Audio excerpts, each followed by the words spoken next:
I started to think a lot about my relationship with the concept of family.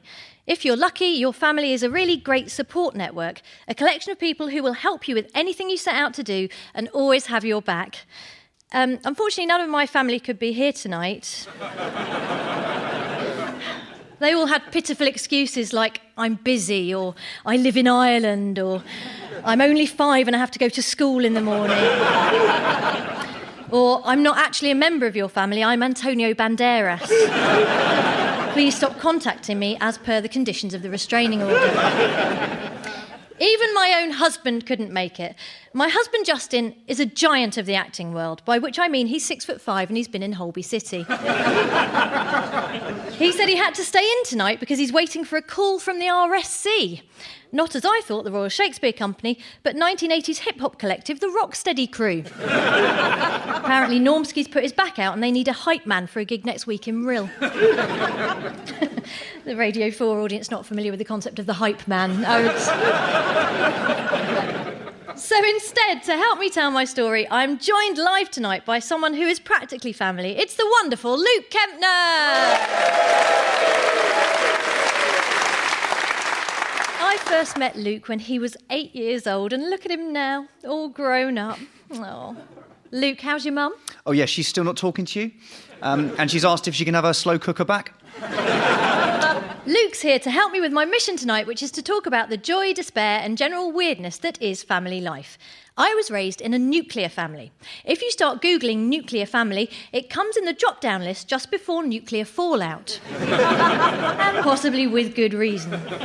Both will keep you indoors a lot, eating cheap tinned food, and eventually both will kill you. A nuclear family used to mean a heterosexual married couple with 2.4 children, but these days the term is extended to a variety of two-parent families, including step-parents, adoptive parents, same-sex parents.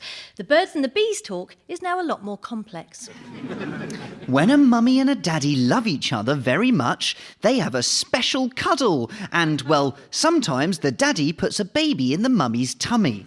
Sometimes a mummy and a daddy go to a doctor and they take an egg out of mummy and the daddy gives a special cuddle to a cup. Sometimes a daddy and a daddy love each other very much, so they give a lady money so that she'll give a special cuddle to a turkey baster. Sometimes the mummy and the daddy don't love each other, they just met at a nightclub and didn't take precautions or one another's phone numbers when they had a special cuddle behind the bottle bank in the Big Asda car park. The only time you ever see a really traditional nuclear family these days is in adverts or on Peppa Pig. And even Peppa Pig's nothing like a real-life family because they've got 2 preschool children and yet they're never seen watching Peppa Pig. So let's start telling my family story. The beginning. Let me take you back to the 1970s where my story begins in Croydon. I'll just get Luke to paint a picture for our overseas listeners. Croydon, a sun-drenched medieval fishing village, widely regarded as the jewel in the crown of South London. Notable residents have included Dame Peggy Ashcroft and Stormzy. Local delicacies include chicken and bread.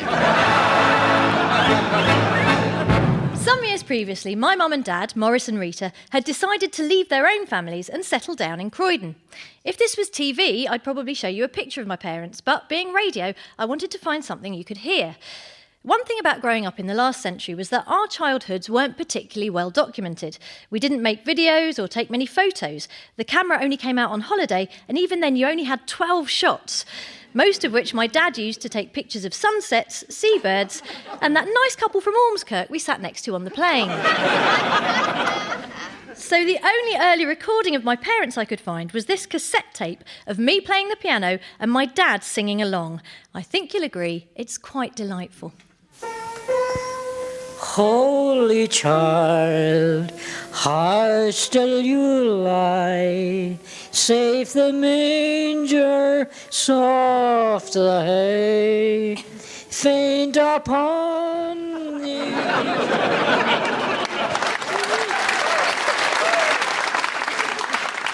You are such a nice bunch of people. You just kind of sat there kind of going, does she know it's awful? God bless him.